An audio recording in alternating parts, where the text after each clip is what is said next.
Kwingineko ni kwamba kamati ya Seneti ya uwekezaji wa umma kwenye kaunti imeelezea hofu ya kusambaratika kwa huduma za afya kwenye hospitali za umma baada ya kutembelea hospitali kuu ya rufaa na mafunzo ya Kilifi. Kamati hiyo iligundua kwamba hospitali hiyo inaidai serikali deni la bima mpya ya matibabu ya SHA jumla shilingi milioni 310.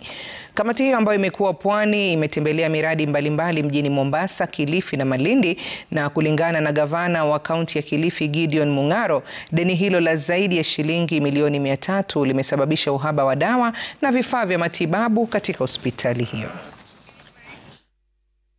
Tumeambiwa kwamba SHA iko na deni kubwa sana kule, na hiyo inafanya kuendelesha hospitali inakuwa ngumu sana, kwamba wananchi wanalipia kiwango fulani na SHA, lakini SHA ileti pesa mara moja, na hii inakuwa ngumu sana kuendesha hospitali zetu.